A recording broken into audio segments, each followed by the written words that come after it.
సరే, మనము దేవుణ్ణి ఎందుకు స్తుతించాలా? మొట్టమొదటి ప్రశ్న. మన దేవుణ్ణి ఎందుకు మనము స్తుతించాలా, ఎందుకు అతన్ని మహిమపరచాలా అని దేవుని వాక్యం ఏం చెప్తుందంటే, యెషయా గ్రంథము చదివి సహాయం చేయండి. యెషయా గ్రంథము 43వ అధ్యాయము 7వ వచనము. యెషయా గ్రంథము 43వ అధ్యాయము 7వ వచనము. నా మహిమ నిమిత్తము నేను పిలిచిన వారిని నేను సృజించిన వారిని నా నామము పెట్టబడిన వారందరినీ తెప్పించుము. నేనే వారిని కలగజేస్తుని వారిని పుట్టించిన వాడను నేనే. కన్ను నుండి అందులైన వారిని చెవుల నుండి. చాలు బ్రదర్. ఎవరంట అతను? మనకు ఏమవుతారు? మన సృష్టికర్త కదా. తను మనల్ని సృష్టించింది ఆయనే, సృష్టికర్త కదా. ఆయన నామం పెట్టి మనల్ని పిలుచుకున్నాడు, మనల్ని సృజించినాడు. మన సృష్టికర్త కాబట్టి ఆయనని మహిమపరిచే వారంగా ఉండాలి. ఆయన మహిమ నిమిత్తమే మనల్ని సృష్టించుకున్నాడు. ఆయనని స్తుతించడానికే మనల్ని సృష్టించినాడు. ఆయన స్వరూపంలో మనల్ని చేసుకున్నాడు కాబట్టి మనం ఆయనని స్తుతించే వారంగా ఉన్నాం కదా. మనం 1 కొరింథీ ఒకసారి చూద్దాము. మనం ఎవరంట? 1 కొరింథీ 1వ అధ్యాయము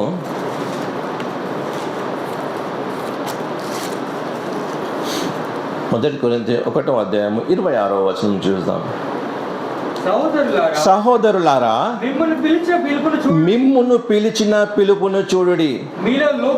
మీలో లోకరీతిని జ్ఞానులైనను గనులైనను గొప్ప వంశము వారైనను అనేకులు పిలువబడలేదు గాని ఏ శరీరయు దేవుని ఎదుట అతిశయింపకుండునట్లు జ్ఞానులను సిగ్గుపరచుటకు లోకములో నుండు.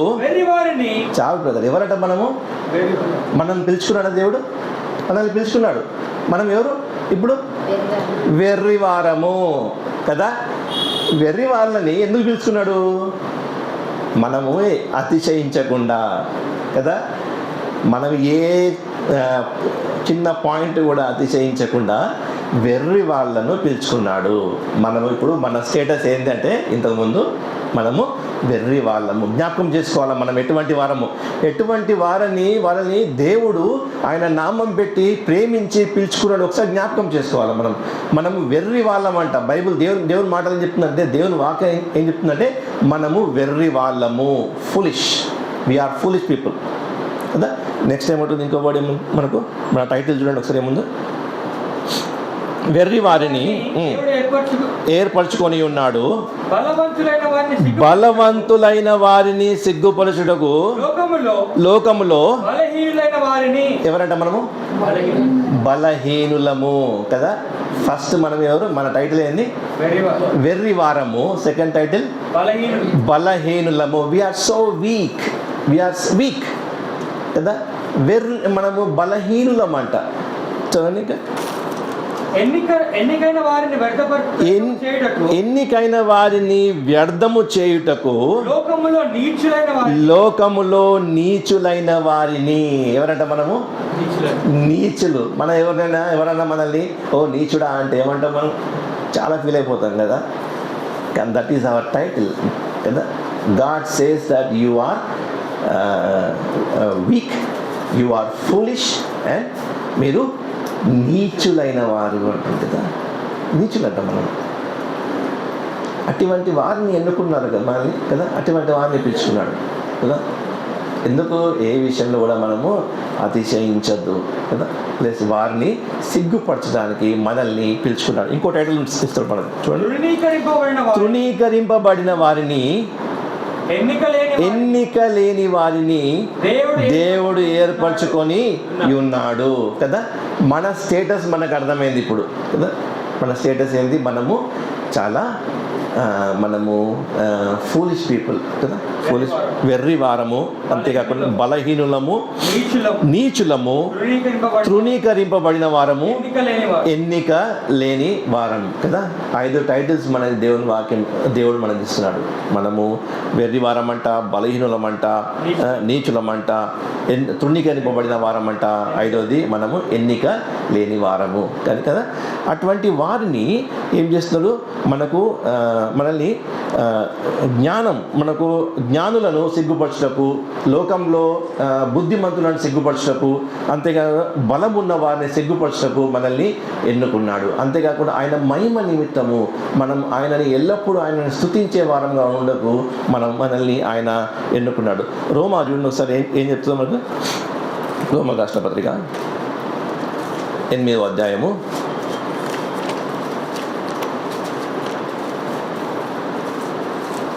28 నుంచి చూస్తున్నాం. దేవుడు ప్రేమించే వారికి అనగా ఆయన సంకల్పము చొప్పున పిలువబడిన వారికి. ఇప్పుడు ఎవరు పిలుస్తున్నాడంటే ఇది ఎవరికి వాక్యం ఇది? దేవుణ్ణి ప్రేమించు వారికి, అంతేకాకుండా ఆయన సంకల్పము చొప్పున పిలువబడిన వారికి. మనందరం కూడా ఇప్పుడు ఆయన సంకల్పం చొప్పున పిలువబడిన వారము కదా. దేవుని ప్రేమించిన వారికి, ఆయన సంకల్పం చొప్పున పిలువబడిన వారికి మేలు కలుగటకై సమస్తమును ఇంకా ఎందుకనగా తన కుమారుడు అనేక సహోదరులలో జ్యేష్ఠుడగునట్లు దేవుడెవరని ముందుగా ఎరగెను. దేవుడెవరిని ముందుగా ఎరగెను. మనల్ని ఫస్ట్ ఏం చేస్తున్నాడంట, ఆయన ముందుగా ఎరిగి ఉన్నాడు.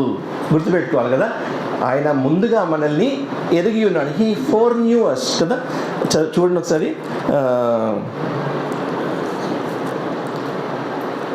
యోహాను సువార్త 10వ అధ్యాయం 14వ వచనం ఒకసారి. ఆడ యేసుక్రీస్తు చాలా స్పష్టంగా చెప్తాడు అనమాట. యోహాను సువార్త 10వ అధ్యాయము 14వ వచనం. నేను గొర్రెల మంచి కాపరిని, తండ్రి నన్ను ఎలాగున ఎరుగునో, నేను తండ్రిని ఎలాగ ఎరుగుదునో అలాగే నేను నా గొర్రెలను ఎరుగుదును. హీ నోస్ us కదా. He knows us. ఆయన మనల్ని ఎరిగి ఉన్నాడు భూమి పునాదులు వేయకమునిపే కదా. భూమి పునాదులు వేయకమునిపే, అంతేకాకుండా తల్లి గర్భంలో మనము రూపించకప్పుడు మునిపే ఆయన మనల్ని ఎరిగి ఉన్నాడు అంటుంది దేవుని వాక్యం. ఆయన ముందుగా మనల్ని ఎరిగి ఉన్నాడు. ఎరిగిన మనల్ని ఏం చేస్తున్నాడు చూడండి. ఇక అదే రోమా, మళ్ళీ కంటిన్యూ చూద్దాం. రోమా 20:30, రోమా 8 chapter 20-30 verse.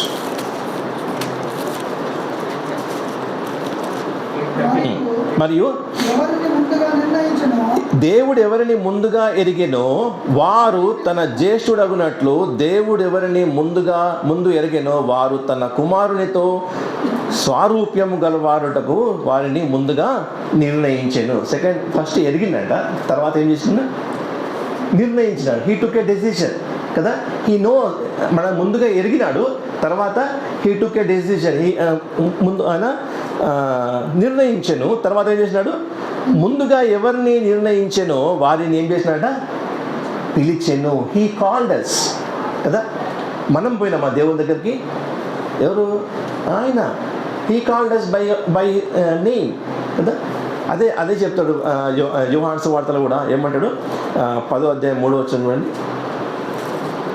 యోహాను సువార్త 10వ అధ్యాయం 3వ వచనం. అతనికి ద్వారపాలకుడు తలుపు తీయడు, గొర్రెలు అతని స్వరము వినును. అతడు తన సొంత గొర్రెలను పేరు పెట్టి పిలిచి ఏం చేస్తానంట? మనల్ని ముందుగా ఎరిగి ఉన్నాడు. తర్వాత ఎవరిని ముందుగా ఎరిగానో ఆయన వాళ్ళని పేరు పెట్టి పిలిచాడు. బ్రదర్ రాయ్ ప్లీజ్ కమ్ అట్లా కదా. మనకు అర్థం కాదు, ఈ అవుట్ ఆఫ్ సీనరీ, మనకు స్పిరిచువల్ లైఫ్లో మనకు అర్థం కాదు కదా. మన ముందుగా ఎరిగినాడు. ఎరిగిన తర్వాత మనల్ని నిర్ణయించిన తర్వాత మనల్ని పిలిచినాడు. పిలిచిన తర్వాత ఏం చేసినాడు చూడండి, కంటిన్యూషన్ రోమా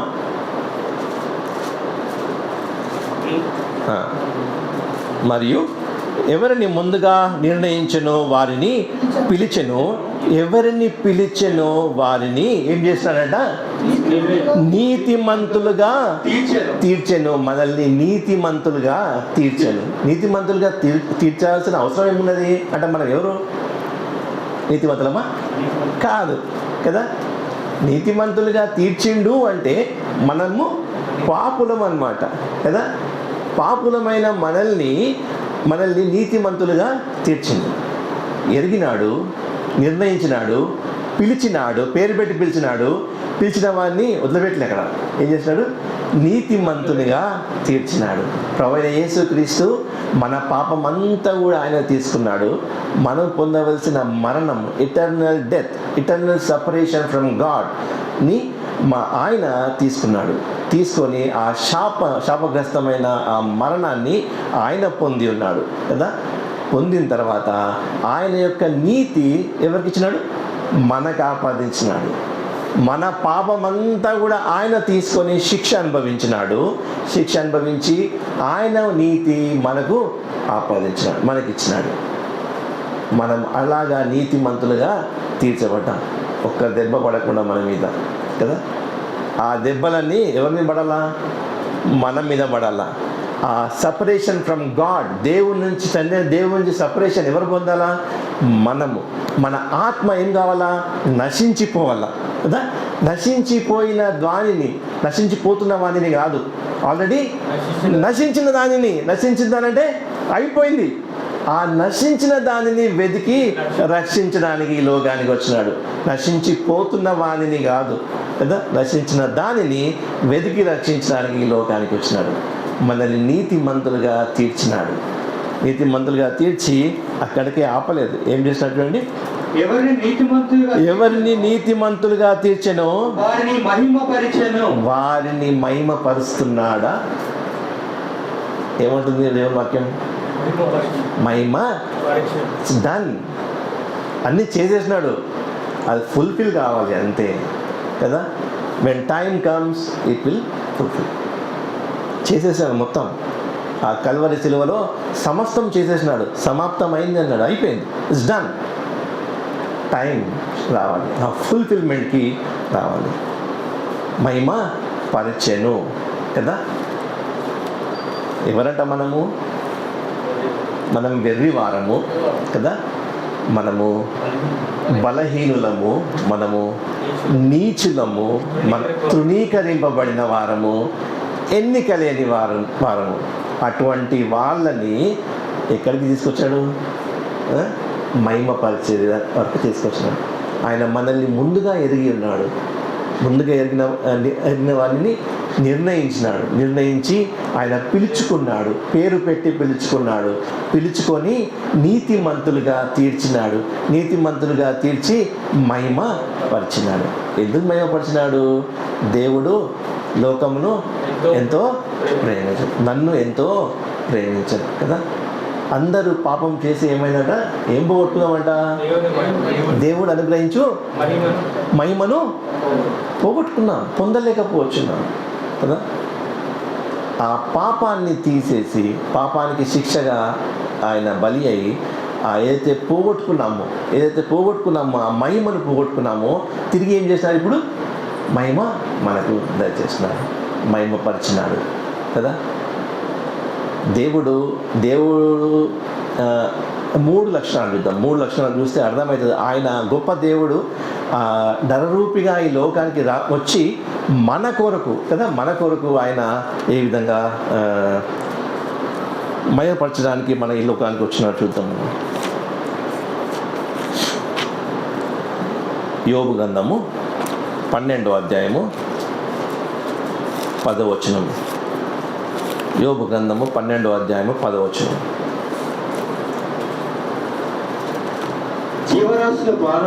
జీవరాశులు ప్రాణమును మనుషులందరి ఆత్మలు ఆయన వశముననున్నవి కదా. కదా, ఇప్పుడు నేను ఎవరి వశంలో ఉన్నాను? ఇప్పుడు దేవుని వశంలో ఉన్నా. నా ఆత్మ దేవుని వశంలో ఉన్నది. అటువంటి దేవుడు ఆయన కదా. ఆయన సర్వం పైన అధికారం కలిగి ఉన్నాడు కదా, సర్వాధికారి కదా. అప్పుడు అందుకనే శిష్యులని పంపేటోడు ఏమంటాడు? పరలోకంలో అధికారం నాకు కలిగి ఉంది, ఇంకా భూమిపైన నాకు అధికారం కలిగి ఉన్నది. మీరు వెళ్ళి సర్వలోకానికి, సర్వ సృష్టికి సువార్త ప్రకటించు. సర్వాధికారం, మొత్తం సమస్తం పైన అధికారం కలిగిన దేవుడు కదా, సర్వాధికారి ఆయన. రెండో చూడండి, కీర్తనలు 139, కీర్తన 139 రెండవ వచనం. నేను కూర్చుండుట నేను లేచుట నీకు తెలియను. నీవు నా మనసు గ్రహించుచున్నావు. నా నడకను నా పడకను నీవు పరిశీలన చేసి ఉన్నావు. నా చర్యలన్నిటిని నీవు బాగుగా తెలుసుకొని ఉన్నావు. యెహోవా మాట నా నాలుక రాకమునుపే అది నీకు పూర్తిగా తెలిసే ఉన్నది కదా. నేను ఎక్కడికి వెళ్తే అక్కడికి వచ్చే దేవుడు, సమస్తం ఎరిగిన దేవుడు, సర్వాధికారి, సమస్తం పైన అధికారం కలిగిన దేవుడు, సర్వం తెలిసిన దేవుడు కదా, సర్వాంతర్యామి. మొత్తం ఇప్పుడు నేను దావీదు భక్తుడు అంటాడు, నేను ఎక్కడికి వెళ్ళాలా? ఎక్కడికి వెళ్తే నువ్వు అక్కడ ఉన్నావు కదా, నీ కన్నులు నన్ను చూస్తున్నాయి అంటాడు కదా. హీ ఓమ్ని ప్రెజెంట్ గాడ్, సర్వాంతర్యామి కదా, సర్వం పైన అధికారం కలిగిన దేవుడు, సర్వాంతర్యామి, సర్వం తెలిసిన దేవుడు. అట్టి గొప్ప దేవుడు ఎవరి కోసం వచ్చినాడు ఈ లోకానికి? మన టైటిల్స్ మనకు చాలా గుర్తుండాలా కదా, ఎప్పుడు కూడా మన టైటిల్స్ మర్చిపోద్దు. ఒకసారి జ్ఞాపకం చేసుకుందామా? ఆడదానిలోకి వెళ్ళే ముందు, అట్టి గొప్ప దేవుడు, సర్వం పైన అధికారం కలిగిన దేవుడు, సర్వాంతర్యామి, సర్వాధికారి, సమస్తం తెలిసిన దేవుడు ఆయన లిమిట్ చేసుకొని నరరూపిగా ఈ లోకానికి ఎవరి కోసం వచ్చినాడంటే మన కోసం వచ్చినాడు, మనల్ని రక్షించడానికి వచ్చినాడు. మనము ఆయనతో పాటు యుగయుగములు ఉండడానికి ఇష్టపడ్డాడు కాబట్టి ఆయన ఈ లోకానికి వచ్చినాడు. మనం ఎవరేమో ఒకసారి జ్ఞాపకం చేసుకుందాం. మనం ఎవరంట? మనము వెర్రి వాళ్ళము, మనము నీచులము, బలహీనులము, తృణీకరింపబడిన వారము, ఎన్నిక లేని వారము. అటువంటి వాళ్ళని ఏం చేసినాడు? ఆయన ముందుగా ఎరిగి ఉన్నాడు, ముందుగా ఎరిగిన వారిని నిర్ణయించినాడు, ముందుగా నిర్ణయించి వాళ్ళని పిలిచినాడు, పేరు పెట్టి పిలిచినాడు. పేరు పెట్టి పిలిచి ఏం చేసినాడు? మనందరినీ కూడా ఉచితంగా నీతిమంతులుగా తీర్చి మహిమపరిచినాడు. ఏదైతే మహిమను మనం కోల్పోయినామో కదా, అందరూ పాపం చేసి దేవుడు అనుగ్రహించి మహిమను పొందలేకపోతున్నాము, ఆ యొక్క మహిమను తిరిగి మనకు దయచేసినాడు. అట్టి గొప్ప దేవుడిని మనం కలిగి ఉన్నాం, అట్టి గొప్ప ధన్యత మనం కలిగి ఉన్నాం కదా. ఎవరి పాపములు క్షమించబడతాయో వారు ధన్యులు అని దేవుని వాక్యం తెలుస్తుంది. పైసలు ఉంటే ధన్యులు కాదు కదా, ఒక మంచి హోదా ఉంటే ధన్యులు కాదు, మంచి బిల్డింగ్ ఉంటే ధన్యులు కాదు. ఎవరి పాపములు క్షమించబడతాయో వారు ధన్యులు అని దేవుని వాక్యం తెలుస్తుంది. ఇప్పుడు ధన్యులు ఎవరు? మనం కదా. దరిద్రులమైన మనల్ని ధన్యులుగా మార్చినాడు. అట్టి గొప్ప దేవుని త్యాగాన్ని మనము కొనియాడి ఆయనని స్తుతిస్తాం, ఆయనని ఆరాధిస్తాం.